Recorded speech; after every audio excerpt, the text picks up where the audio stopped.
2024 softball season is here. My name's Michella Chester, and I will be coming out with my college softball Power 10 rankings every Monday. So let's have fun with it, argue teams and orders in the comments, and have a great season. With the first game starting this week, I have my preseason Power 10.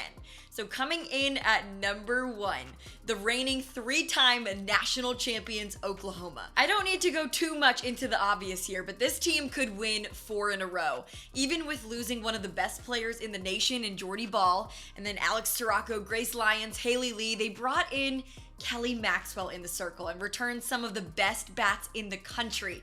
Tiari Jennings, Jada Coleman, Kinsey Hansen, and more. At 2, I'm going with Tennessee. They returned 18 players from last year's Women's College World Series team that finished 51-10 and won the SEC regular season and tournament titles in the same season for the first time in program history.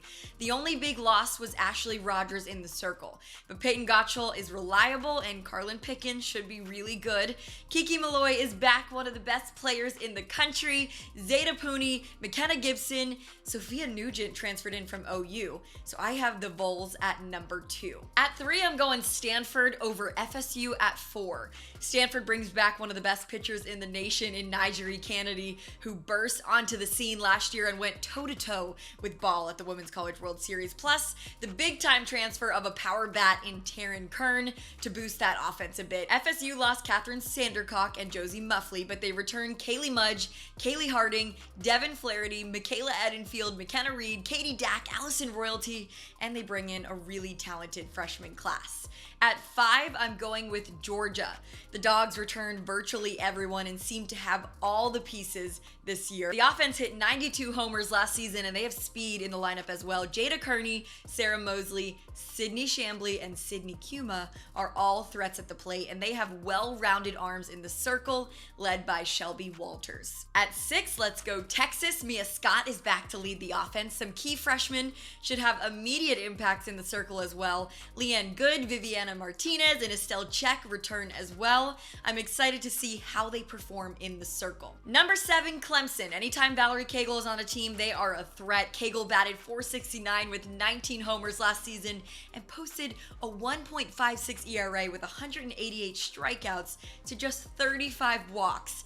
This team came close to beating OU last year and should have a lot of momentum heading into this season. Coming in at number 8, I have Duke. The Blue Devils' almost entire roster returns intact from a team that finished 48-12 last year. The pitching staff is strong and led by aces Cassidy Curd and Jayla Wright. Curd, one of the best freshmen last season, and this staff posted a .81 ERA in the fall. At 9, UCLA. The loss of Megan Faremo is a big one, but Maya Brady is in her senior season. Jordan Woolery and Megan Grant should be on pace to have incredible years.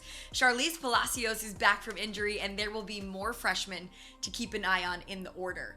At number 10, I considered Washington after their trip to the Women's College World Series last year, but with such a big loss of seniors, I'm throwing in Arkansas instead. A lineup already headlined by Hannah Gamble added Bree Ellis from Auburn and Nia Carter from Iowa, who led the Big Ten Conference last year in hits. The biggest question mark will be replacing Shanice Dels in the circle. So that's my preseason Power 10. Let me know what your Power 10 would be in the comments.